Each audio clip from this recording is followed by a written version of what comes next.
more wisdom and health in his life for him to propagate the deen.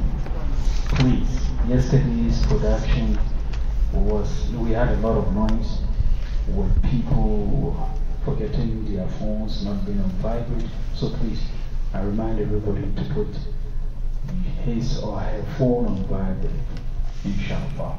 And then we remind those who want to help for a file to write their names on the board. May Allah reward us abundantly, inshallah. We go to Imam Hafiz for the commencement, inshallah.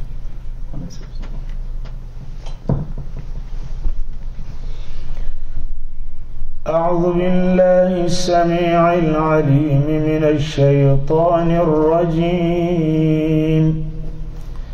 بسم الله الرحمن الرحيم.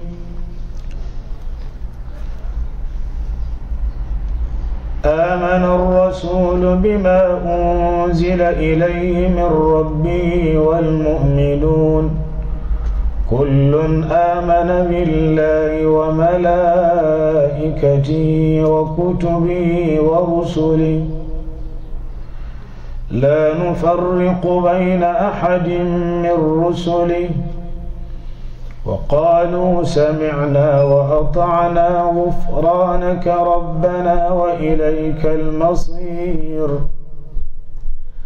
لا يكلف الله نفسا إلا وسعها لها ما كسبت وعليها ما اكتسبت ربنا لا تؤاخذنا إن نسينا أو أخطأنا ربنا ولا تحمل علينا إصرا كما حملته على الذين من قبلنا ربنا ولا تحملنا ما لا طاقة لنا به واعف عنا واغفر لنا وارحمنا أنت مولانا فانصرنا على القوم الكافرين.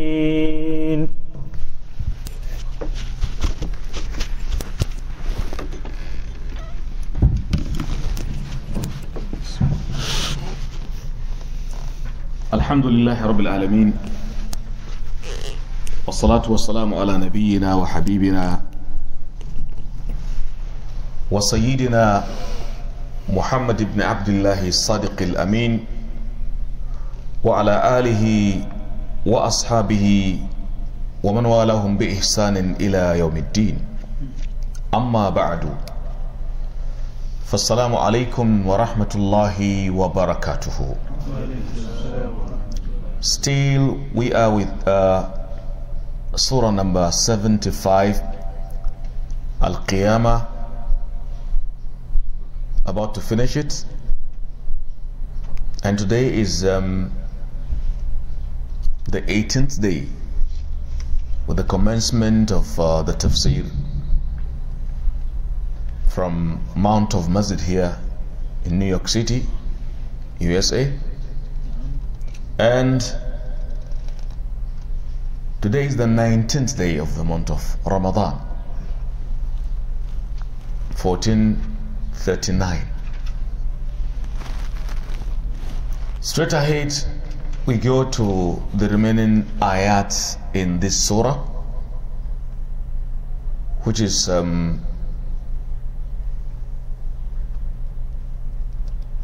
ayah number 23. اقرأ. نعم.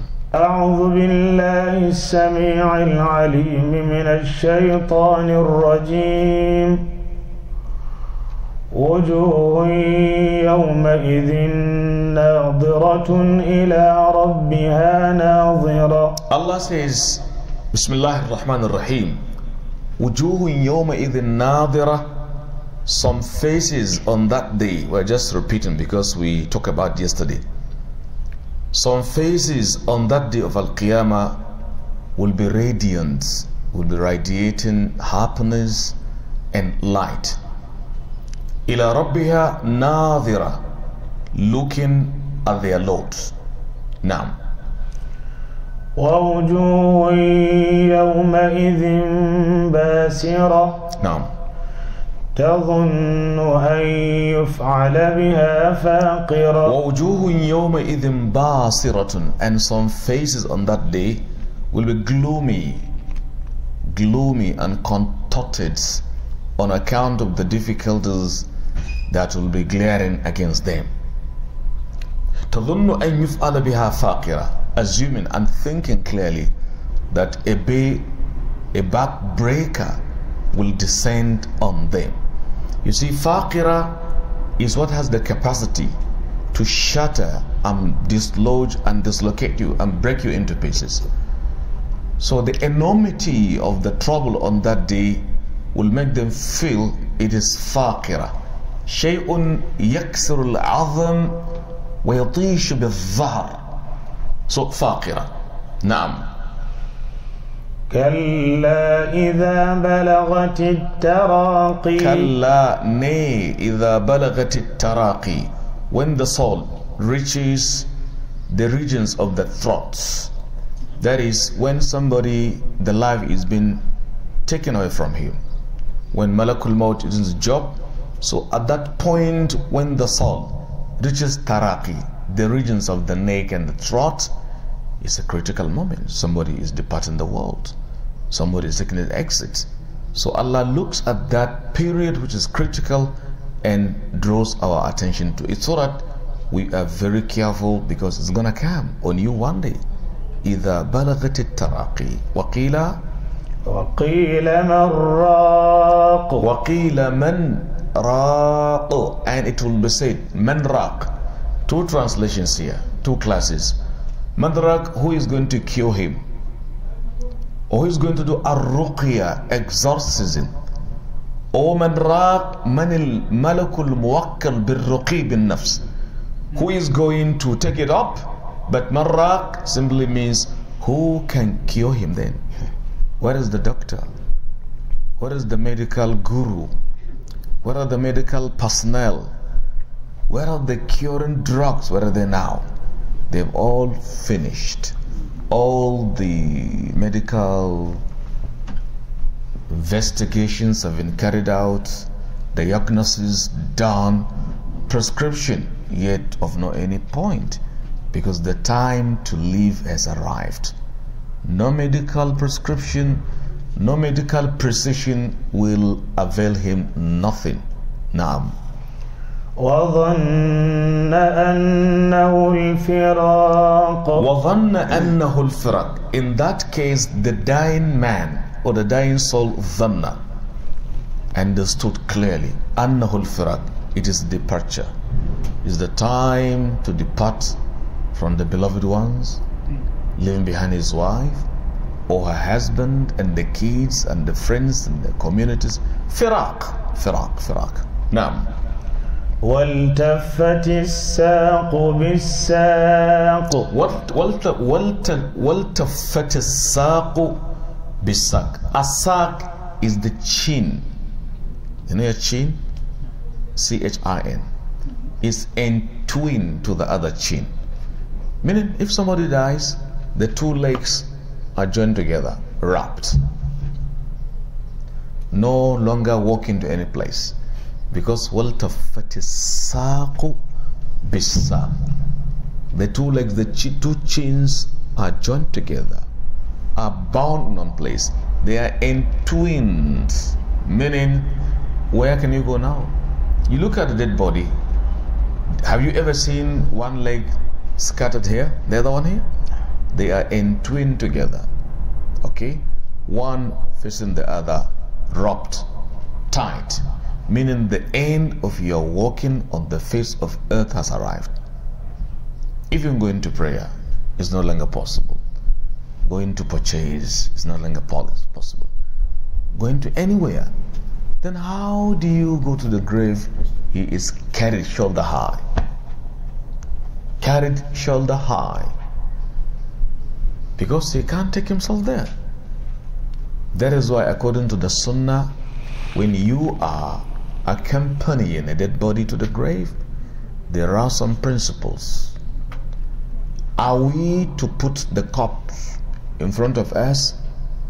What are bad? It depends on how you understand the meaning of you are accompanying. If you accompany somebody, you the accompanier, where is your position? Follow. All right, you follow. So they are saying the corpse, the dead body, should be in front.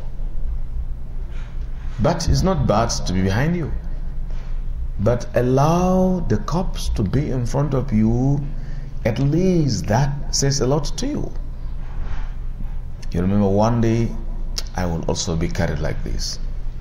One day I shall be in this position. Now I am carrying, I will be carried one day. Now I am praying on a dead body. One day people will pray on my body. I am clothing, enshrouding. I will be enshrouded one day. Like this. But it's not bad to walk behind or in front of it. Okay? And as we carry the body to the grave, there are some people who accompany the procession with La ilaha, and that is bid'ah. It's baseless, has no root in the teaching of the Sunnah. His kalimat shahada is known, but did the Prophet teach you? Did he? Can you prove a single proof to that? You cannot. So put everything in their proper shapes. Okay? And by the time we reach the graveyard, we put down the dead body. Let's begin to dig the grave. Maybe some people, it's their duty to do it, have been there. They dug everything. They are right away there waiting for the arrival of the corpse. And he arrives. Allahu Akbar. Put it down, then try to put it into the grave.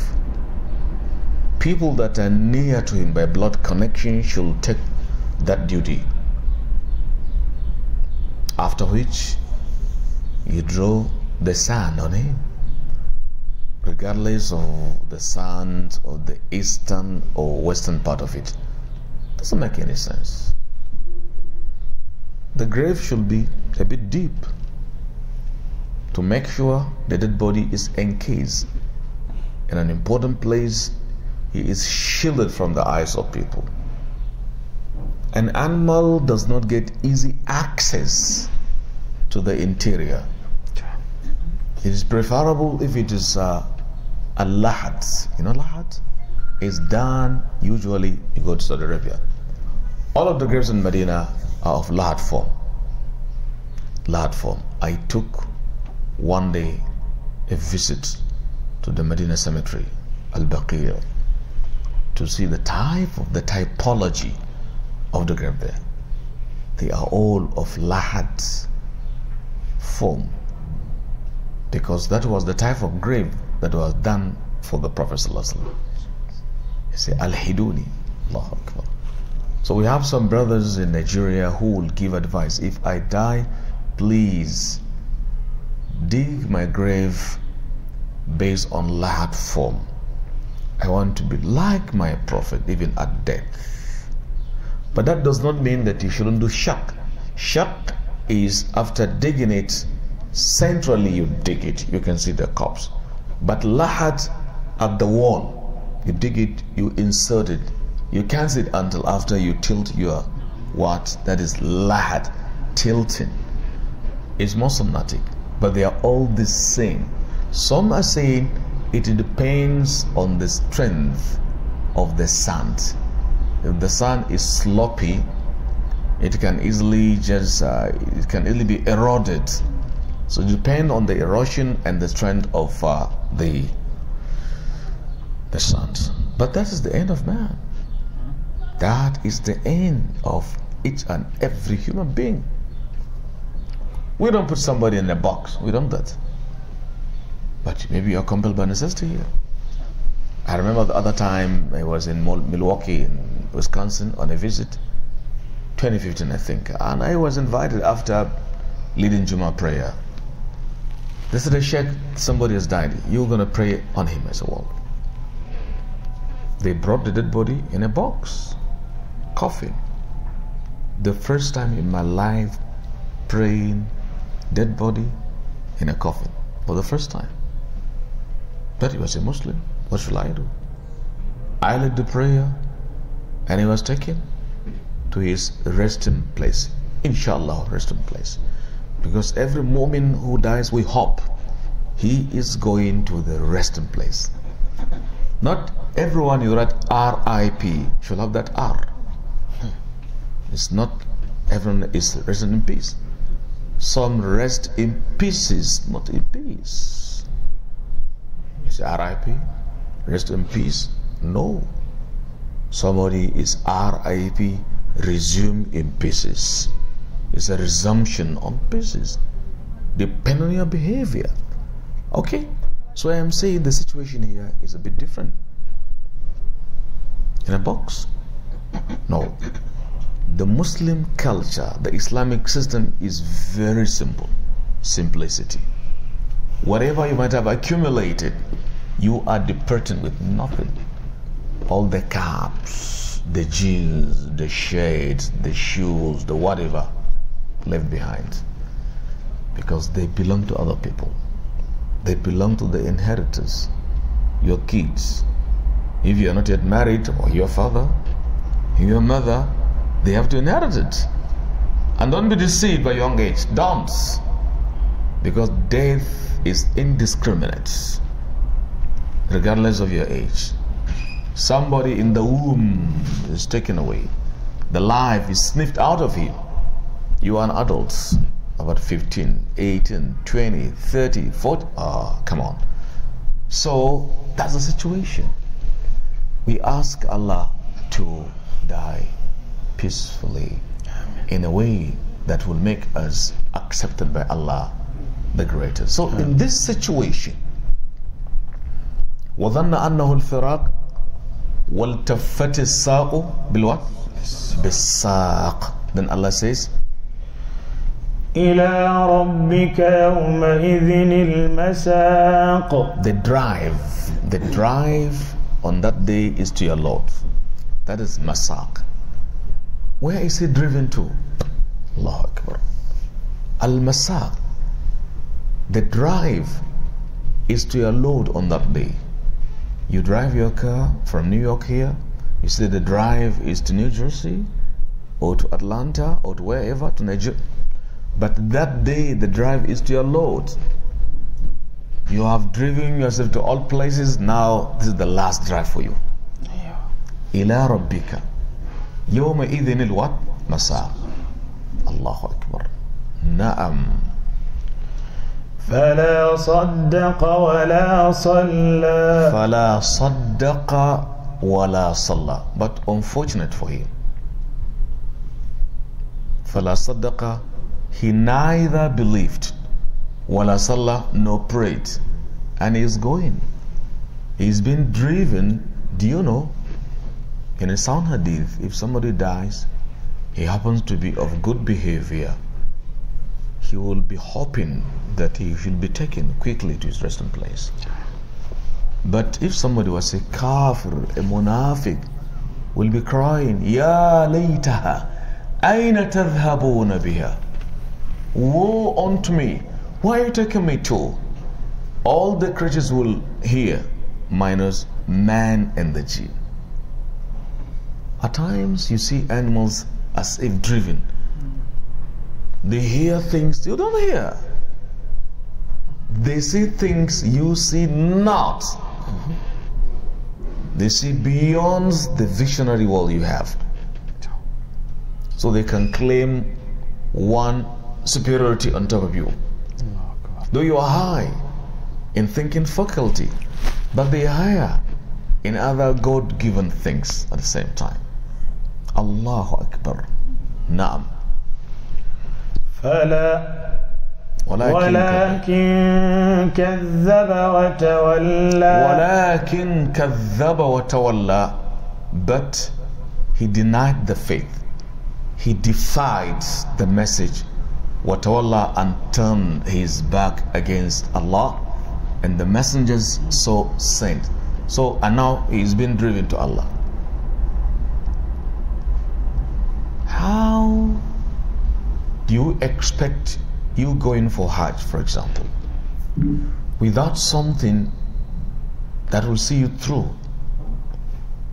You need some money, pocket money, for your accommodation, for your feeding, for your transportation. You need something very important for your upkeep. Now you are going somewhere. Where are those upkeep things that you will have? Your upkeep is your prayer. Your source of upkeep is your ibadah, is your good deeds, is your iman, is your maintaining the sunnah, keeping the do's and don'ts of Allah, controlling your eyes, controlling your utterances, your hands, your mind, a lot of these things. These are the things guaranteeing for you a good upkeep. If in this life you get prepared for your examination in your college, your university, you kept the night reading. You know, in Africa we have what do you call what? You keep the night reading because you want to pass your papers tomorrow. Some of us in those days will be drinking Nescafe to drive away what? Sleep. Some will go to the point of bringing cold water in a bucket and put in their legs, all in a system of making sure sleep does not catch you, in order to have chance of reading, you become bookish and bookworm. Finally you fail. All I'm saying is to tell you somebody is prepared for an encounter. Okay, the bigger encounter is coming.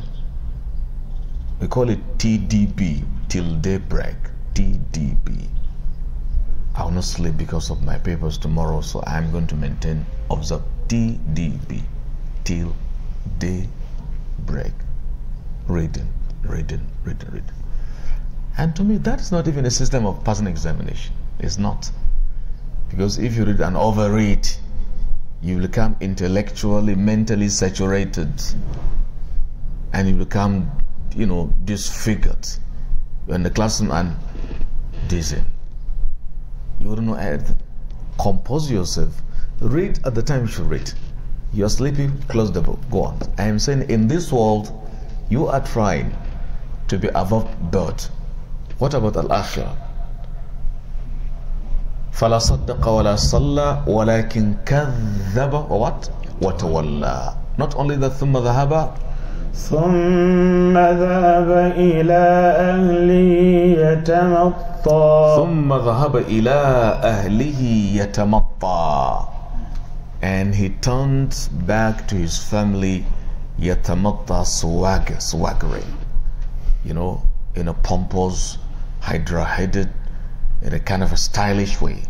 He went back to his family swaggering. You know how to swagger? A'udhu billah. To swagger is something reprehensible. But he went back to the family yatamatta, feeling so important, so pompous, so hydra-headed, so that's the meaning. So for that, he is now earning a condemnation from his own Lord. ثم ذهب إلى أهله يتمطى أولى لك فأولى أولى لك فأولى أولى لك فأولى. Then woe unto you, and then woe unto you. You see, أولى is a word of Allah's condemnation, Allah's wrath, Allah's anger, Allah's cursing somebody. أولى لك فأولى. And then it is repeated. ثم أولى لك فأولى. And once again, woe be unto you, and woe again against you. Repeatedly. Subhanallah. اقرأ. أيحسب الإنسان أن يترك سدى أيحسب الإنسان أن يترك سدى. Does man think he will be left just free like this? Does man think he has been created free? So for somebody to say, I have freedom to do as I wish, no, it's a lie. Freedom has a meaning. You are free if you free your desires from the intervention of the Satan, then you are free. How can you be free when you didn't create yourself? If you claim to be free, free yourself from your desires if you can. Free yourself from the domination of sleeping. Free. Free yourself from sickness if you can. Free yourself from old age if you can. Free yourself from the pushing of what the call of nature. You go to the restroom, somebody goes confused because of the intensity of the urge. Why can't you say, no, I am free, I will not go? So the issue of saying free is something like lack of understanding. That's why Islam gives you the best option. Since you didn't create yourself, by the time you were conceived by your mother, were you consulted? When Allah was creating as a black man or a white man or American or Cuban or whatever, did Allah consult you? Where were you to be consulted? When He made you in any of the continents, Allah didn't consult you. You are not of that position. Now you are breathing. You are taking in oxygen and giving out carbon dioxide. Respiratory system. Are you the one who have it? You can go and refill your gas. Where do you get the refilling? The gas. How much do you pay? How many dollars a monthly? Is there any company in America asking to pay? No. For oxygen you are taking? Come on. And by the time you are to leave this world, does Allah consult you? So the whole issue of freedom is just something like what? Madness. Okay? Yes, I am free. I cannot be enslaved. Yes, I am free to possess property because Allah, that's God-given freedom. Yes, I am free to associate with people. Don't deny me that. I am free to belong to any tribe that Allah has put me there. To that extent, that can be appreciated. But talking of freedom, I can do as I wish. A woman can go nakedly. It's my freedom. That's sheer madness. You didn't create yourself. Freedom should have a meaning that should not cross the border. Okay? And do you decide where to be buried? Somebody might be telling you, if I am dead, I have already dug my grave, put me there. You cannot use your wasiyah unless if it tallies with the teaching of the Quran. Now the ayah at the end, the surah, as it comes to end the surah, as it is ending, is telling us some things pertaining the ethics or the sunnatic ways of when somebody will be dying. When you perceive somebody is clearly and visibly dying, what should you do? Be around him. You should be pronouncing kalimat shahada. La ilaha illallah. La ilaha illallah. La ilaha illallah. Not only saying, ask him to say. Oh yeah, so and so, say it. Maybe Allah makes it possible for him to say it. Man kana akhiru kalamihi min ad-dunya la ilaha illallah dakhala al-jannah. Somebody breathing his last with this kalima on his lip will feel happy. Believe me, will feel happy. But how many are done with the kalima on their lips? How many? Astaghfirullah. One scholar was narrating a story that some two boys, wealthy, from an Arab country, took huge amount of money to go for enjoyment in some Asian countries, known for nightclubs and things of that stuff. He said, the Sheikh said, they went to a nightclub from a predominantly Muslim Arab country. They had the money from wealthy family, but they abused the wealth given by Allah. Wealth, if it is given, invested in something good. He said, they were dancing and doing things satanic. Ya Allah. One of them dropped dead. As he was dying, his friend and colleague was screaming, "Are you dying? Don't die. Let him out. Let him out. Cave." He invited us, "Please come and help me." They rushed to the dying boy. He was pale. Before he died, he told him, "Say La ilaha illallah." He said, "I won't say it." See the danger? Wallahi, he was saying, "Ziduni, give me more of the wine." On that note, he died. Inna lillahi wa inna ilayhi raji'un.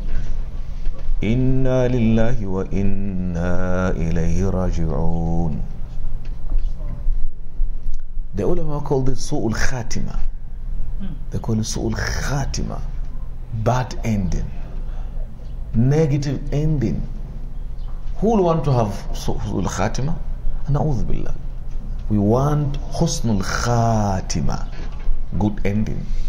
If you want it, maintain good life now. You have your faculties working, you are healthy, use it. That is the opportunity. They are saying an opportunity, if it is lost, can hardly be regained. Nas'alullah at-tawfiq wa salama. Next ayah.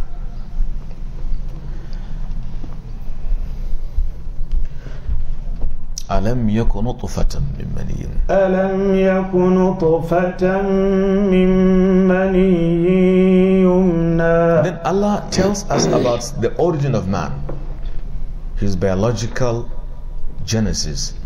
ألم يكن نطفة من مني يمنى أو تمنى.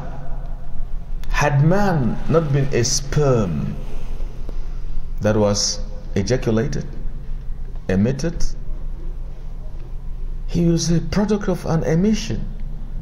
Had he not been a sperm, a drop of sperm, nutfa, a drop of sperm, ejaculated, yeah, that's the origin. So what is the pomposity? Why about the arrogance? Alam yakun nutfatan min maniyyin yumna or tumna. Had he not been a drop of sperm, so dropped, so ejaculated, so emitted, so loaded? Of course he was.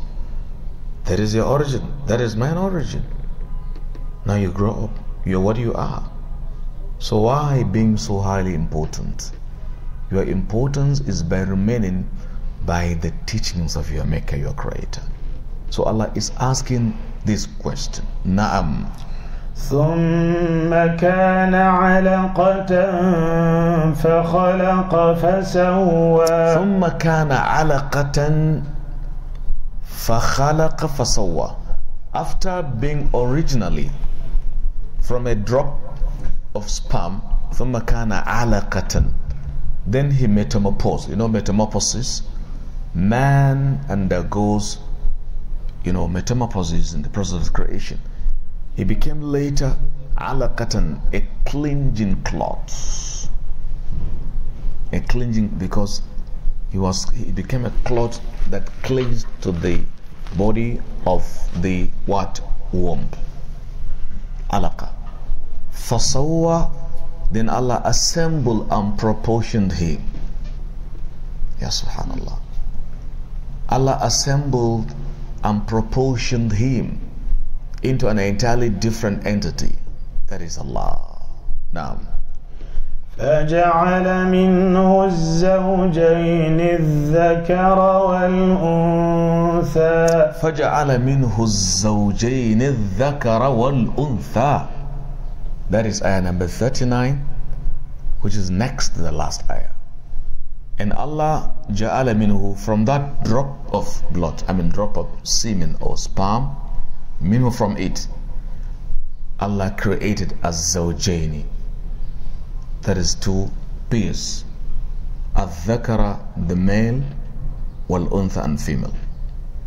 And you can see this idea of duality in creation is in everything. He says, وَمِن كُلِّ شَيْءٍ وَمِن كُلِّ شَيْءٍ خَلَقْنَا زَوْجَيْنِ لَعَلَّكُمْ تَذَكَّرُونَ فَفِرُّوا إِلَى اللَّهِ إِنِّي لَكُمْ مِنْهُ نَذِيرٌ مُبِينٌ. The shahid in the ayah, Allah says, وَمِن كُلِّ شَيْءٍ خَلَقْنَا الزَّوْجَيْنِ لَعَلَّكُمْ تَذَكَّرُونَ فَفِرُّوا إِلَى اللَّهِ. Everything we've created in pairs, زوجين. سبحان الذي خلق الأزواج. سبحان الذي خلق الأزواج كلها مما تنبت الأرض ومن أنفسهم ومما لا يعلمون. This ayah is similar to the ayah he quoted earlier in Surah number 51. This is in Surah number 36, ayah 36. سبحان الذي خلق الأزواج كلها مما تنبت الأرض ومن أنفسهم ومما لا يعلمون. Similarly, Surah Naba, ayah number 8. وخلقناكم أزواجا. Talking about azwaja, we call it sex theory. Everything is created in pairs. وَمِن كُلِّ شَيْءٍ, everything male and female. The one you know and the one you don't even perceive. Heaven and earth, zawjain, pairs. Do you know that? Health, sickness, zawjain, two opposite sexes. Here, black, white, poverty, wealth, precise opposite. Man, woman. Abdullah, tell me the opposite. Amatullah. Yeah, the man, you call him Abdullah, she is Amatullah. Tall, short, fat, beauty, Allah's creation. Large, life and death. Jannah, that's it. وَمِن كُلِّ شَيْءٍ خَلَقْنَا زَوْجَيْنِ. It's not only human beings, even in the animals. He camel, she camel. He goat, she goat. Even in science. You know atom? What is atom? Smallest particle. You call it smallest particle. Is it small or smallest or smaller? The smallest. Beautiful.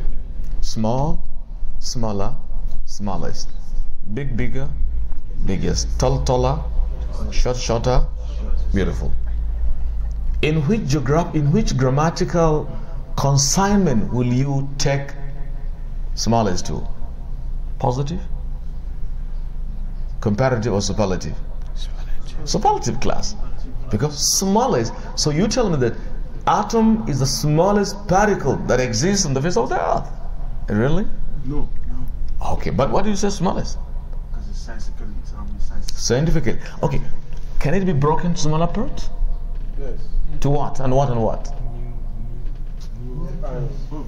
Proton, electron, neutron. They are smaller than even the atom. Do you know scientifically proton is positively charged, so it is dhakar, is male? Allahu Akbar. Proton is positively charged. Electron negatively charged is untha, female. Neutron, neutral. Neither this or that. وَمِن كُلِّ شَيْءٍ. Allahu Akbar. You go to the science of oceanography, the water. You look at the waters of the world today, part of it is drinkable. The other one is what? Salty. Because of the concentration of salinity. It's a marriage. The one salty is look like a man. The one easy is like a woman. وَمِن كُلِّ شَيْءٍ. You get it? Yes. So you should this debunks the concept of one same sex. Exactly. It's just balderdash. It's garbage. It's gibberish. Similarly, the study of rocks, what do you call it? Geology? Is it geology? All right. A geologist classifies rocks into how many classifications? Three. Namely, metamorphic, sedimentary, and what again? Come on, you don't read it? Metamorphic, sedimentary, and igneous rock. Igneous. Igneous rock, metamorphic, and sedimentary rocks. And I want to tell you, this also reflects Allah's hikmah. Metamorphic is from metamorphosis. Igneous and sedimentary. It's a combination of sediments. In that also there is sex theory. وَمِن كُلِّ شَيْءٍ خَلَقْنَا زَوْجَيْنِ لَعَلَّكُمْ تَذَكَّرُونَ فَفِرُّوا إِلَى اللَّهِ. In everything. You go to botany. Do you know cross-pollination? How can I explain it? Yes, Abdul Malik. I've seen you smiling. You got something. Cross-pollination is where plants use the pollen from another plant, go on to the next plant to cross-germinate to produce Beautiful, food. beautiful. In 1900, Dr. Mendel conducted cross-pollination on the garden peas. Unknown to him, in Sahih al-Bukhari, it has been captured. Allah Akbar. In Kitab al-Ta'abir, our Prophet taught us that one, sallallahu alaihi wasallam. Even in our local tradition, we have what you call Masara me aure mara aure. Dabino me aure mara aure. That is pollination, cross-pollination. It suggests sex theory there. And it captures the meaning of this ayah. وَمِن كُلِّ شَيْءٍ خَلَقَنَا زَوْجَيْنِ لَعَلَّكُمْ. That's all you can remember. So the same thing, if you see Aminu in human beings, there is Amina. فَجَعَلَ مِنْهُ الزَّوْجَيْنِ الذَّكَرَ وَالْأُنْثَى. Aminu, Amina. Halimu, Halima. Yeah, there is Halim.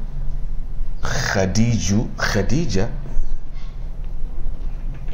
Is it an aberration to call somebody Khadiju? He's there. Abdul Rahman, Amatul Rahman. So, فَجَعَلَ مِنْهُ الزَّوْجَيْنِ الذَّكَرَ وَالْأُنْثَى. That is the beauty. So naturally, there is nothing like same-sex marriage. Naturally, it is repulsive, it is unnatural, it is satanic. Naturally, man to woman, not man to man, woman to woman. This is unnatural. So in the house of Islam, this is not to be there. وَمِن كُلِّ شَيْءٍ خَلَقَنَا زَوْجَيْنِ لَعَلَّكُمْ تَذَكَّرُونَ. So Allah says, فَجَعَلَ مِنْهُ الزَّوْجَيْنِ الذَّكَرَ وَالْأُنْثَى. Then the surah concludes with an important and thought-provoking question, which is what? أليس ذلك بقادر على أن يحيي الموتى. Is that creator, listen, أليس ذلك بقادر على أن يحيي الموتى? Is that creator not able to revive the dead ones? What is your answer? Of course. No, I want you to give answer in Arabic. What should we say? Bala. Okay. If you say Na'am, then you're in a trouble. Don't say Na'am. Any question in Arabic, any question that starts with Alaysa, in the negative inquisition you call it, the answer should be Bala. Any question in Arabic that starts with Alaysa or Alam with a negative part of inquisitiveness, the answer should be Bala. But if it is definitive, you say Na'am. Hal sharibta al-ma? Did you drink water? Say Na'am. Alam tashrab al-ma? Bala, sharibt. So here, you say Bala. Your Bala means what? Allah is capable. Allah, you can call him more than able to revive the dead ones. That marks the end of this surah. Do you have more time? Okay. So that marks the end of Surah to Al-Qiyamah. We are moving, inshallah tabarak wa ta'ala, to the next surah, Surah to Al-Insan. May Allah help all of us. بسم الله الرحمن الرحيم هل أتى على الإنسان حين من الدهر لم يكن شيئا مذكورا إنا خلقنا الإنسان من نطفة أمشاج نبتليه فجعلناه سميعا بصيرا إنا هديناه السبيل إما شاكرا وإما كفورا. This surah is called Surah Al-Insan, aka that is alternatively known as what? Surah Al-Dahr. That is the alternative name for the surah, Surah Al-Insan, because it is configured thematically on man. The theme, its theme thematically is on man. Surah Al-Insan. And again, it is also called Surah Al-Dahr. You have some chapters having two names, like I have kept on saying. Like there is one surah, Surah to Muhammad, Surah 47 is also called Surah to Al-Qitab. There is one surah called Surah to Ghafir, known also as Surah to, can I hear from you? Surah Al-Mu'min. Which surah is called Surah to Dawood? Who can answer me amongst you? Before I count 5. Which surah is called Surah to Dawood? 1, 2, 3. Allah Akbar. 4. You said it. Now, Surah to Sad. Which surah is called Surah to Liyaqateen? Though it doesn't name. Surah to Safat. The surah called Surah to Banu Israel is Surah to Isra. Like that. So this one, Surah number 76, which was revealed in Medina, is part of the Sunnah to read this surah every Friday during Fajr prayer. If it's possible, every Friday. When I say every, I don't say that I'm not saying that you shouldn't do any other one. You can alternate. But usually the Prophet used to read it at the second rak'ah. At the first rak'ah, what will he read?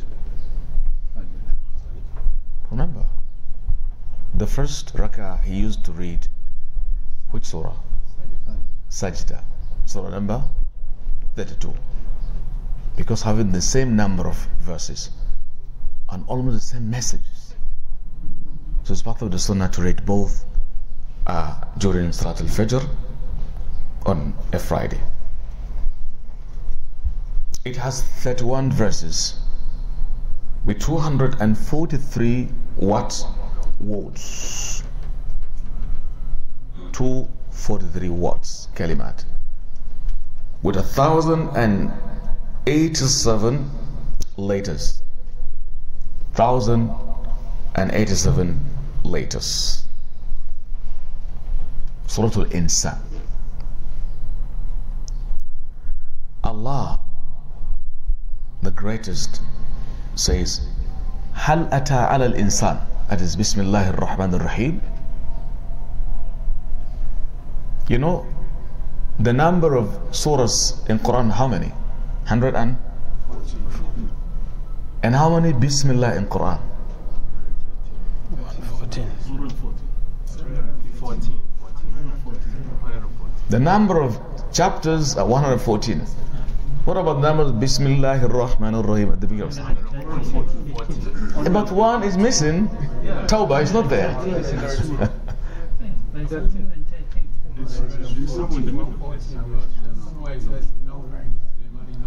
Aha! In chapter what? Surah An-Naml. Innahu min Sulaiman wa innahu Bismillahir Rahman. So you can see the number has been come. Otherwise it would have been 113. But one of them does not start with Basmala. Surah At-Tawbah. Bismillahir Rahmanir Rahim. In the name of Allah, the generally merciful. Ar-Rahim, the specifically merciful. Or the beneficent, the merciful, or the ever gracious, the ever merciful.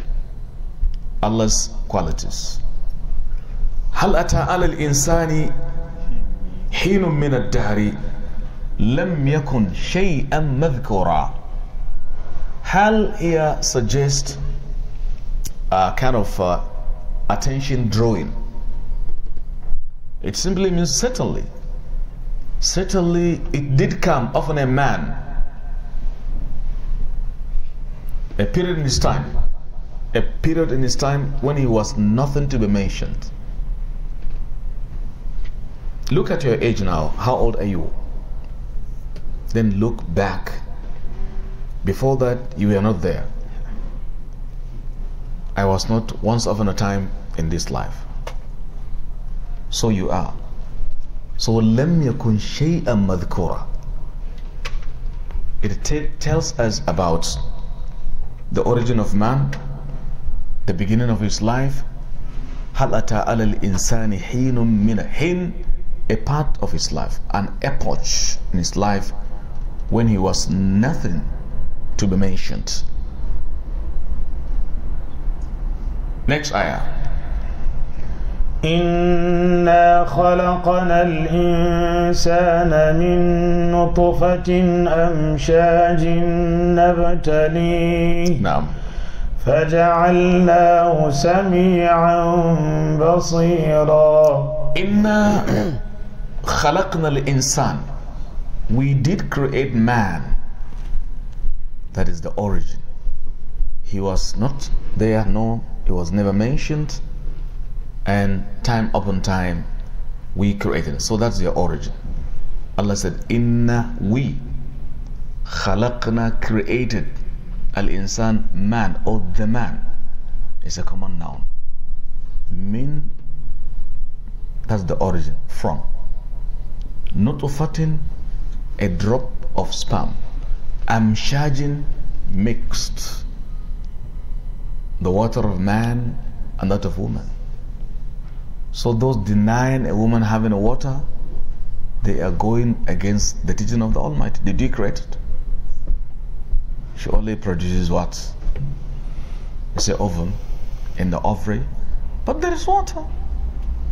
How water descends from the rib, that of the man, from spinal cord. Not an amshajin. Neptali, so as to try him. Who is that him? Who is that him? It's man. Allah created you so that for you to be tried. He says, الذي خلق الموت والحياة لوات? Read it. الذي خلق الموت والحياة ليبلوكم أيكم أحسن عملا نعم. وهو العزيز الغفور. It is Allah, it is He who created the death and life. ليبلوكم, so as to try you. So it's about trial and testing. So similarly here he says, what? Nabtalihi, so that we try him and test him. فَجَعَلْنَاهُ سَمِيعًا بَصِيرًا. We made man hearing and seeing. All of us have been given the power of hearing, the power of seeing. Will you use your hearing faculty to hear what is good? Or will you waste your time listening to music and erotic words? Things not important? No. Use your hearing, listen to the Quran. That's better for you. Then you are getting that word, Naphtali. Basira, your eyes, your seeing faculty, your sight. How do you use it? Looking at bad things forbidden? Use your eye, go and look at your father, for example, in respect, in emotional love, and your mother, your kid, your friends. Use your eyes, look at the pages of the Quran, the Sunnah. Read beneficial book in any language. Use your eyes. Don't fix your eyes on other people's properties. Don't do that. Go and look for your own. Work to earn good life. By the time your eyes are on other people's properties, you are in trouble.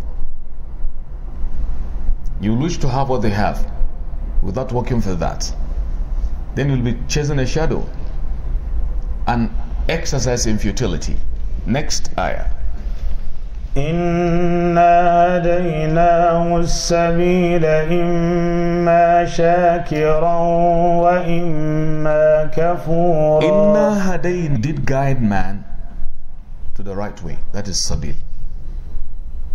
Imma shakiran, he either thanks us, or imma kafura, or he may prove ungrateful. That's it. Shakir is the one that is called thankful. Can you name your son Shakir? Yes. Shakir, yes. And you call him Abdul Shakur, because Shakur is the extended form of Shakir. Allah is a Shakur, who thanks you profoundly. You do something small, he thanks you profound. That is Shakur. So Ash-Shakur is Allah, but Shakir, someone that thanks. Allah is also Shakir, لأنه شكرك وكان سعيكم مشكورا. All right. So either man is thankful. Allah gives you $100,000, $1 million. Show your shukr there. Give zakat out of it. Help the needy. Then you are Shakir. As an example. He has given you health. Show your shukr. Use the health. Go to place that is very good. That is the meaning of shukr. So imma shakiran wa imma kafura. Or he proves ungrateful. Naam. إنا أعتدنا للكافرين سلاسل وأغلالا وسعيرا. إنا أعتدنا للكافرين سلاسل. Indeed, we have prepared. Inna, indeed, we have prepared. We have set aside for the disbelievers. We have prepared what for them? Salasil. You know salasil? The chains. Chains. Wa aghlalan, and the shackles, وَصَعِيرًا and blazing fire. Blazing, ferocious, blazing fire. That is Sa'ira. Even in prisons, you see how prisoners are enshackled, enchained. You know how bad it is. That is man-made shackles, which if Allah wants, He can dismantle it without walking. But these shackles and manacles and chains are in Jahannam. Na'udhu billahi min dhalik. Next ayah.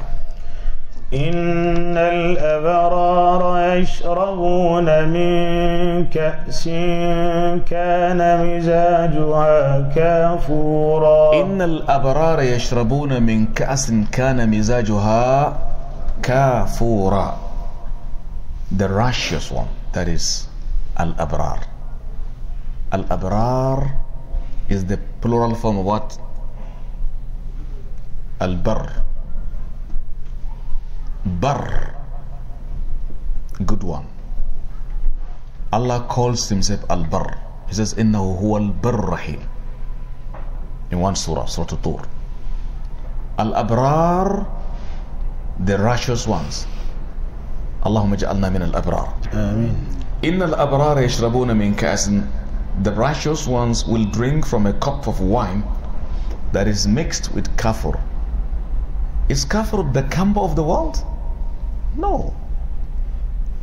It's just mentioned to you so that it can reach your mental understanding. Innal abrara yashrabuna min ka'asin kana mizajuha kafura. It is mixed with kafur. Then Allah explains the kafur in the subsequent ayah. Now, عينا يشرب بها عباد الله يفجرونها تفجيرا. Aynan, that kafur, Aynan is a spring of water. Aynan yashrabu ibadullah, the servant of Allah that are righteous will drink from it. Yufajjirunaha tafjira, and they will make it emanate, they will make it gush, in a force. Tafjira. Naam. يوفون بالنذر ويخافون يوما كان شره مستطيرا. Those righteous ones, Allahumma ja'alna minhum, Ameen. they used to do good things. Then Allah mentioned some of the good things they did that made them to have deserved these bounties, these endless rewards. Listen, yufuna bin nadhr. They used to fulfill any undertaking, another, any vow they've made. That is another. You can make another. If you say, I vow to read Quran 3 times in Ramadan, I vow to Allah, then it becomes compulsory on you to fulfill it. Because you made a vow. Fulfill it. I am making a vow to Allah. I will contribute my quota for feeding the Muslims fasting in my masjid, in my community, for 10 consecutive days. Is it a vow? Fulfill it. Fulfilling the promise is one of the things that have made them to earn this road. Yufuna bin nadhr. They are fulfilling their vows. But is it good to make a vow to Allah? Scholars are saying don't do it. Because if you say, Allah, I have vowed to fast for 7 days if I pass my examinations. Okay, if. Now you fail. What happened? Will you tell Allah, I will not fast? Because Allah didn't give me what I need? Are you treating Allah this way? Yeah. So for that, don't do it. If you do it, fulfill it. Ya ayyuhalladhina amanu awfu bil uqud. So these good believers, yufuna bin nadhri wa yakhafuna yawman. And they used to fear a day. كان شره مستطيرا. It's evil, the evil of that day, Al-Qiyamah, mustatira. So widespread, transgressive, okay, spreading all over. Mustatira is from istatara, yastatir, widespread. That is the evil of every day. He says, يوم القيامة لو علمت بشره لفررت من ولد ومن أوطان يوم تشققت السماء بهوله وتشيب منه مفارق الولدان. That is Al-Qiyamah. Next ayah. ويطعمون الطعام على حبه مسكينا ويتيما وأسيرا. Another thing they used to do that made them to have these good reward, in addition to what we've had, ويطعمون الطعام على حبه مسكينا ويتيما وأسيرا. They used to give food. They used to give food and feeding. Ala hubbihi, even though they love it. In spite of their love for that feeding, but they're taking to give it. That means if you want to have better reward, give something you yourself wanted, give it. Not something you don't even want to look at it. Say, well, take it. Man ذا الذي يقل قرضا what? Hasana. The food you have eaten begins to contaminate. You give it to somebody? He's a human being too. Respect human beings. Muslims and non-Muslims. Because they are God's creation. So they used to give food even though they love it, they want it. They give it to two classes of people. They give it to whom? Yatiman, miskin and a miskin. Who is a miskin? The poor. Yatiman and the orphan. Wa asira and the captive. POW. Prisoner of war. Somebody in captivity. He doesn't have any chances of laying his hand on foot. You give it unto him. So for that, they have earned this respectable place in the eyes of Allah the Almighty. More time? Is it up? نسأل الله رب العالمين أن يبارك فينا وفيكم جميعا ويجعلنا من أهل القرآن. سبحان ربك رب العزة عما يصفون وسلام على المرسلين والحمد لله رب العالمين والسلام عليكم ورحمة الله وبركاته.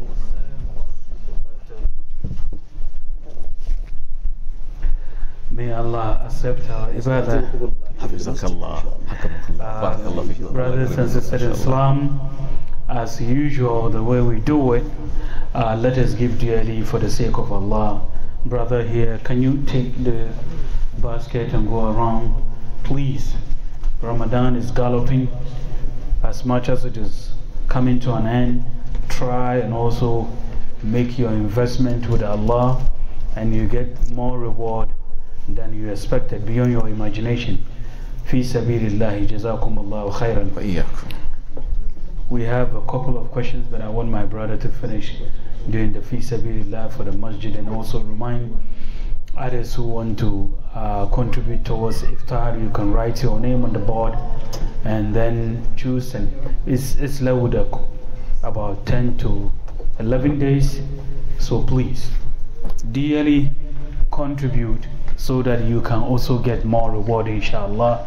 May Allah reward all of us, and then may Allah bless our Sheikh for having the time to explain to us the deen and then the word of Allah. The first question that we have is Assalamu alaikum ya Sheikh. Wa alaikum assalam wa rahmatullahi wa Can you please kindly advise a newly reverted person? My friend just reverted to Islam and he's with me here. I just want you to say a word or two to him, inshallah. First, I congratulate such a brother that Allah has saved him from imminent perdition, that Allah has made him reverted, not converted. So my congratulations to the brother for that. And number two, I ask Allah the Almighty to maintain his iman. Amen. To uphold him, to make him strong in the iman. May Allah wash away all his wrongdoings in the past. Amen. And I ask Allah the Almighty to give him the capacity, the wherewithal, the determination to learn and know about the deen well. May he also be a source, a vehicle, a channel through which others will come to the deen, inshallah ta'ala. Amen. Thank you, Ya Sheikh. Ya Sheikh, based on the interpretation you made today, what is the position of some people who call themselves Muslim gays? A'udhu billah. Just like for somebody to call himself a Muslim alcohol drinker, just like this, just like somebody calling himself a Muslim Satan. It's a Muslim but Satan. How can he be Muslim gay? Whatever you call gay, it is haram in Islam. No. It cannot be a good Muslim and a gay. It's a lie. It's a Satan teaching them this kind of thought which is destroying and very, very dangerous. May Allah save the Ummah Amen. from satanic thoughts. And the next question, Assalamu alaikum, Ya Sheikh. Walaikum salam. Is it permissible in Islam for a woman to take medication or drugs in order to stop menstruation so that she could complete the entire... I think we have been talking Ramadan about this. Start with that number. No. Is it a repetitive or just you This missed one it? was sent from All Nigeria. right. Yeah. If a woman wants to take medication to stop her menstrual cycle from flowing so as to be able to fast, it's permissible. It's allowed. The only thing is that if she has taken long time doing it, it's likely to result in a kind of a negative side effect. No. Because this is a natural flow of thing you are blocking. So day in, day out, it has been sustained. It may. That is from medical part of it. But from Sharia, nothing mistaken. You can do it. As long as that has stopped the blood, you can do that. But health-wise, consult the doctors first before doing. But in Sharia, there's no harm doing that. Wallahu alam. Thank you. And the next question is, Assalamu alaikum, Ya Sheikh. Wa alaikum salam wa rahmatullahi wa barakatuh. May Allah keep you in good health. Ameen wa iyaakum. He said, can someone perform ablution whilst in Janaba after Sunnah with his wife due to lack of availability of water? Perform dry ablution No. or ablution Perform itself? ablution itself with water, but limited. He doesn't have enough water to do the Okay, the general ghusl. ghusl. No. Well, you see, in the absence of water to perform ablution, so as to pray or what? So as to be opportune to pray or what? Because if somebody is in a state of what I call spiritual pollution, janaba, he cannot pray. But the water is not adequate. There is lack of availability of water. No. Can he just perform ablution to pray? If there is no water, let him perform dry ablution, tayammum, No. and pray for the time not to lapse. That's what is correct here. If the water is too small, the amount, he can just use it, he can economize the water to make sure every segment of the body is touched by the water and go and pray. Can you take a bath with 1 cup of water? No. I'm asking you, 1 cup of water. You tell me it depends on the cup. Is it big, medium or small? So simply put it, that is not possible. If he wants to go and pray, let him assume the water is not there. He should do dry ablution and go and pray. Later, when the water is available, he takes complete birth. Wallahu a'lam wa bihi tawfiq. Assalamu alaikum, ya Sheikh. Wa alaikum assalam wa rahmatullahi wa barakatuh. What is the Islamic ruling on buying stock? I treated this issue last year here, if you can recall. Is it from New York again? This is Or somewhere else? somewhere else. Right, regardless of the source of the question, what is important is that buying stock. What is stock? Can somebody tell me the name of stock? Last year we talked about it. Yes, brother. Beautiful. He says it is an ownership in a company. The company has $100 million worth of goods for selling. And it advertises that anybody wanting to buy a share,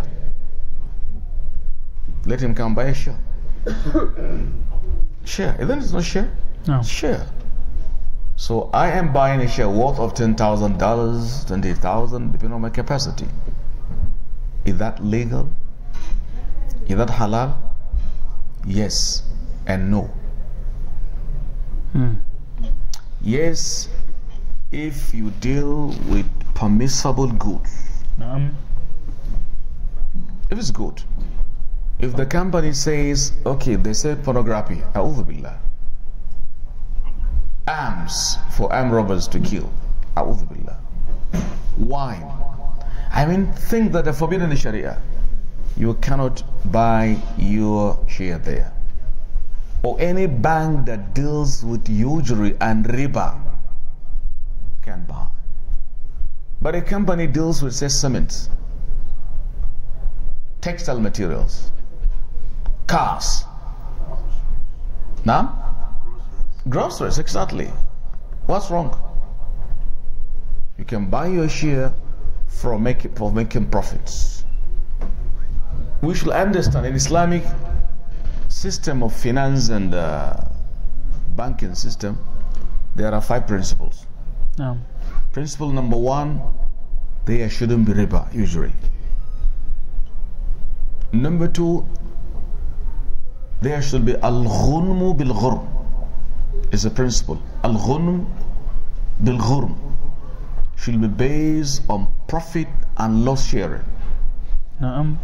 Don't tell me if you participate, you will be just reaping profit always. No loss. There is something fishy. They say the hand that has been counting profit should also one day count loss. It can be one-sided. No. Otherwise, it's questionable. That is number 2. Number 3, the properties you deal with should be of Sharia compliance. No. Okay? And number 4, there should be a guiding principle guiding it. And there shouldn't be what? Lack of transparency. So to answer again the question once again, it is halal but depending on the nature of what you are investing in. Wallahu a'lam. Sheikh, now in Ghana, they are selling MTN shares.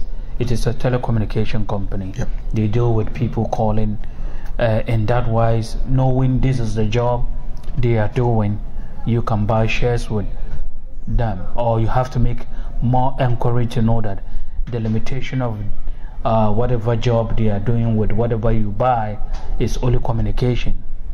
That's true. MTN and those telecommunication big gurus in Africa, you have MTN in Ghana, Nigeria, South African company, and things like Zain, Etisalat in Nigeria. You have things. If they say we have our things, we sell it, and other companies will tell you you can borrow. You can borrow recharge cards. But in paying, they take something. That is haram. It's riba. You cannot lend me money and you take something. It's one of the ways they come and just play on people's intelligence. It's riba. Because any credit given and something is charged on it, it's riba. They tell you you can borrow. If it is borrowing, it should be based on charitable activity. Somebody will be telling, no, they are on service they are charging. No. It's a hook and corner method. If you are banking on, they have rendered service unto you, they are charging you. Let that be clearly be different from that. But if you are loaning me, let me take unto you back what you have given me. Then separately, if you feel, you can charge me for any service. But what is known as crediting or loaning should not attach or attract any kind of thing on top of it. So the company you mentioned, we should be very careful. How do they deal? And your money shouldn't be invested, like I've said, on properties and materials that are known to be of condemnable origin. Wallahu ta'ala a'lam. In relation to that, I beg your pardon? Those companies, they sell music too. Okay, you should be careful. بل الإنسان على نفسه بصيرة.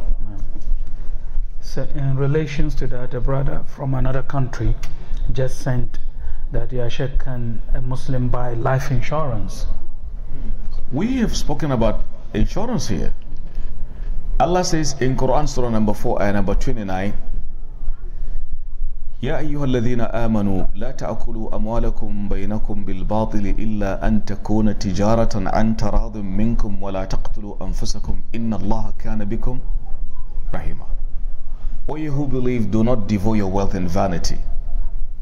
Insurance, property or life is purely haram. Haram. The scholars have given fatwa on it. Because life insurance or property, whatever, entails three parts of devouring wealth unjustifiably. Number one, you are buying the unknown. Isn't it? Life insurance that you are buying from the company, a protection against something that will happen. Who is the owner of the happenings and not happenings? Who is the owner? Allah. So you are buying from just somebody created. They charge you a huge amount of money, millions of money. They are making haram money. Now, in case nothing happened against you, will your money come back to you? Where is the money? Down the drain. It's eaten. So Allah says, لا تأكلوا أموالكم بينكم بالباطل. Do not eat or devour your wealth in vanity. That is number two, there is a kind of a gambling. You are gambling. Number three, you are buying the unknown. There is absence of transparency. Subsequently and consequently, it is haram to buy life insurance. Now, unless if you are compelled, we've said it, in countries where that's the rule, what can you do? That's quite different. You have been compelled. It's okay. All right. In some Asian countries or in the Gulf region, now there is alternative, flourishing. Islamic insurance known as what? Takaful. Takaful. They hold meetings constantly. I remember I attended a lot of conferences on Takaful in Kuala Lumpur, in Singapore. Here. So you can go and know how it operates so that will enable you know the nitty-gritty so that you have an option to run away from what is haram. Wallahu a'lam wa bihi tawfiq. Wa alaikum salam. In some government jobs, your pension is invested in and so at the end of the period of work you collect pension. That pension may have attracted some interest during the course of the job. So what is the ruling on that? if the cumulative amount of your pension, your pensionable amounts that has accumulated, why don't you tell them from day one, I don't want interest to be charged on this? You may say, well, it's beyond my power. How beyond your power? Have you spoken? Have you tried? Have you talked? At times we just leave things lying low, saying Allahu ala kulli shay'in qadir. We don't talk. Especially in countries where they respect human rights, why don't you talk? I'm a Muslim. Do you know right now in America, yesterday I was in a grocery in a shop with a brother looking at some medicine. They told me these do not contain fat of some part of pork meat. Because maybe they feel the Jews don't take it, for example. And they respect the feelings of the Muslim. That's my own feeling. Why are we so silent? No. If you are silent, you are giving them a license to do what they wish. So the Ummah can wake up and talk. This is our feeling. But if it is said unto you, well, we cannot do what you wish, just do as we want, then it becomes on you darura if it's necessary. So if the pension you have gotten, you are able to know, yes, this amount belongs to riba, set it aside. What should you do with it? Throw it to the river? No. It's haram now. Throw it to the garbage? No, bring it to masjid. Bring it. For you it's haram, but for the masjid it's halal. Yes. Don't eat it, but come and bring it where work of Allah can be done, or help the homeless, or the orphans. Allah. No, please, a question from a brother here. I just wanted to know as well. I wanted to know as well as car insurance. We don't have any control over that. That's what I said it. Yeah. Sheikh, Almost everywhere you buy a car, you must have car insurance. I have cars back home. I have car insurance. What can I do? Is that law? Left me, I wouldn't do it. But you do it or you're in trouble. That is a darura. Yeah. a brother here, please, at the back, he raises. Yeah, similar.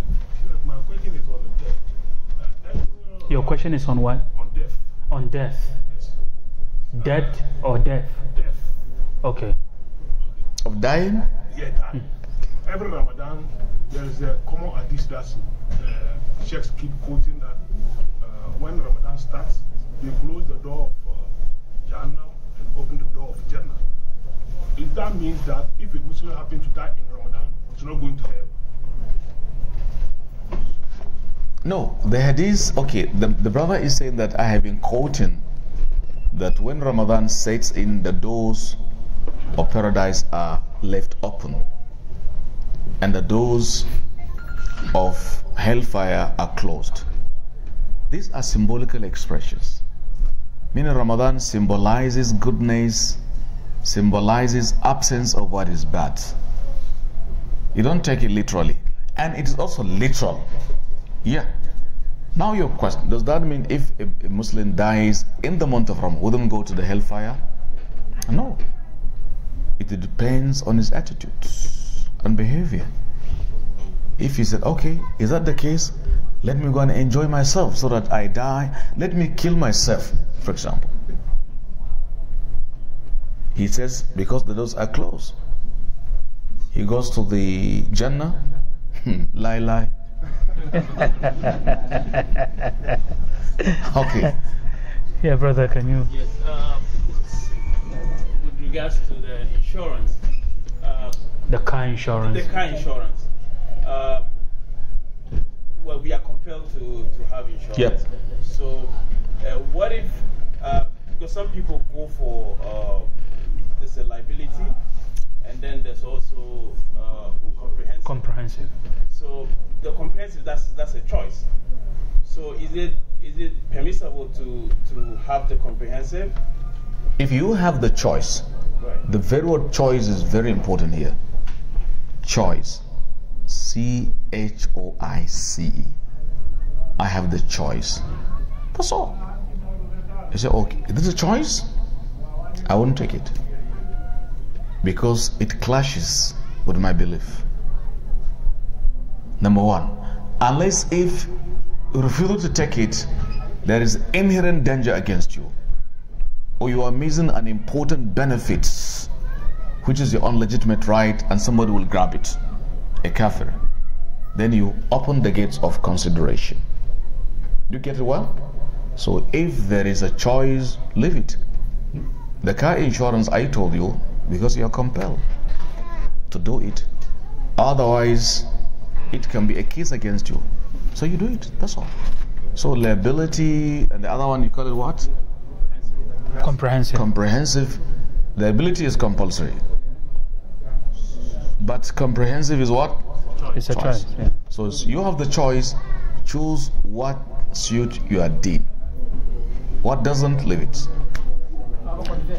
Thank you. Please, can we observe some silence? We have been very noisy. And insurance, somebody just sent a follow-up question. He said, how about if your job offers it for free?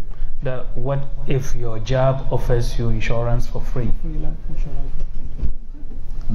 Your job offers you life insurance for free. Islam talks about the money realized. There is riba inside it. But now, if your job tells you if your car gets crashed, come, we give you freely. It's okay. You mean life? Life, yes. If you die, we'll give your family some money. Period. Then that's no longer called insurance. It is called at-ta'awun, helping the needy. Don't call it insurance. Why Islam is like, because money is involved. There is monetary value. But if your company is going to do it freely for you because we appreciate your job, you die, your family will be educated. Oh, that's great. So it's no longer insurance because monetary things is not involved. Riba, gharar are not involved.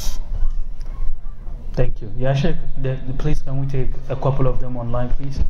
Assalamu alaikum, Ya Sheikh. Wa alaikum assalam wa rahmatullah. What is your advice to a woman whose husband has filed for her and brought her, has filed for her and brought her to United States and then sent her to school, educated her, and then she finds a job, but she's not helping the husband, and then she's now using her money for doing things for herself back home, building mansions. Meanwhile, she knows the condition of the husband is not good here. She is biting the finger that fed her.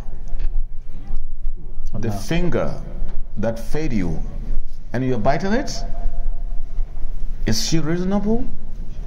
Responsible? Is she? Is she understanding? Is she sympathetic? Is she kind-hearted? Is she accommodating? Is she? I can go on. Is she? Is she? Is she? Is she?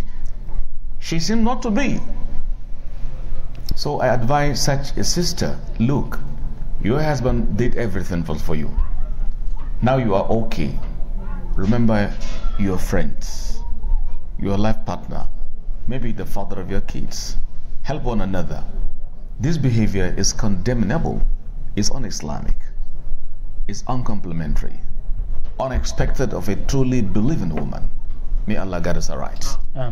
Sheikh, my brother. Yes, I wanted to ask about health insurance. Is it permissible to have health insurance? I have spoken about insurance generally, whether health, property, life, whatever. Insurance is insurance. But by the way, what is health insurance? Like I know, like in Ghana, what they have is you pay an annual fee, and then anytime you go to the hospital, They take care of it. they take care of you. In case you have been healthy throughout, where is the money? It goes to another person. Who's that person? Down the drain. It's haram, my brother. In Nigeria, they have it. They call it NHSA in Nigeria, National Health Insurance Scheme. The Nigeria. same thing in Ghana. NHSA. It's a kind of hook and corner method. This health is given by Allah, and you are deducting from the source of my money. All right? Yes, maintaining the health of worker is of paramount importance. The government should come and help. But paying money because of your health, throughout this month I have been healthy and I'm paying monthly. Where is my money? Is it going to be given back? So Allah says, لا تأكلوا أموالكم بينكم بالباطل إلا أن تكون تجارة عن تراض منكم. Do not devour your wealth in vanity. I have been saying all this. So health insurance has no basis, but the workers are compelled to do it. You have no choice. Allahu Akbar. Yeah, Sheikh, looking at time, today iftar is around 8:26. We can just take this question and I'll read this to the hearing of our Sheikh, our brother sent. He says, Assalamu alaikum ya Sheikh. Wa alaikum assalam. We would like to know if there is a page or website that belongs to you on Facebook or YouTube so that we can still interact with you even after Ramadan. Well, what do you have? Abdul Malik. There are technical men here. Zubair and Ayub. All right. Two brothers that are competent here will get back to you, Abdul Malik and Zubair. But back home, my students have my page, www.binusman.com. They have it. I don't know if it is working. I don't know. So you give them. Is it working? Oh, beautiful. So please give them more information later. Inshallah. Thank you so much. Now the last question. Yeah, Sheikh. My question is it not is it not easy that it's not easy to buy a house with cash abroad? So what is the ruling of if a Muslim buys a house on mortgage? This is usually the only affordable option and interest is definitely charged on it. You see, Islam, the great scholar Nasr Sa'di says, الدين مبني على المصالح في جلبها والدرء من مفاسد وإن تزاحم عدد المصالح يقدم الأولى من المصالح وضده تراكم المفاسد يرتكب الأدنى من المفاسد. Simple. Our deen is based on maslaha, the benefit and harm. If something is haram, but trying to avoid it result in putting you in difficulty, period, it becomes legal for you, my brother. Yurid Allahu bikum al-yusr. Take it. Eating dead meat, is it halal? No. But you are in a situation, Ahmad says, if you're in a position of you have to eat dead meat, you refuse to eat, you die, you go to the hellfire. Because the same Allah saying no is not telling you yes for your situation. So if truly, in that case, you should be sincere. If you use the institution of ad-darura to lie, Allah knows you. He knows you. So if in a country you want to have it, but through mortgaging, that's the only way. I need shelter. To shelter my family. It's a basic necessity. Do we live in open? No. But they are telling that's how you're going to do it.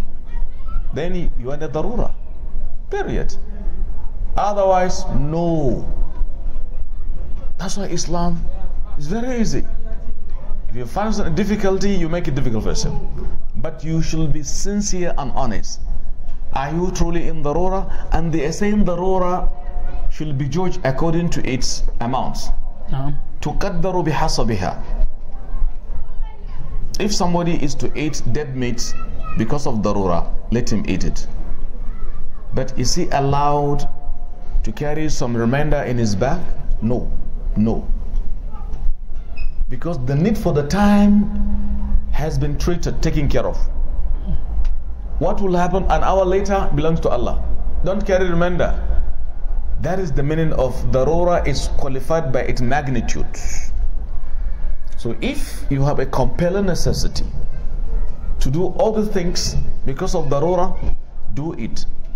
Otherwise, don't do it. So that's why a Muslim can live in any given society, which is civilization, with understand. If only he goes to school and he learns.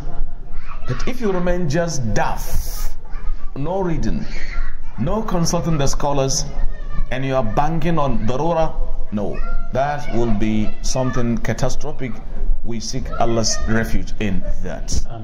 Thank you so much. Please, this marks the end of today's session. Inshallah, please, those questions you want to give, iftar is almost up. We have 5 minutes. We have to just tidy up and then set up, park our machines, inshallah. So tomorrow we'll continue a question that a brother sent, why Allah uses the plural we. Inshallah, we'll give it to our Sheikh to explain to us tomorrow. So please, let us go to our Sheikh for him to pray for us. Inshallah. سبحانك اللهم وبحمدك نشهد أن لا إله إلا أنت نستغفرك ونتوب إليك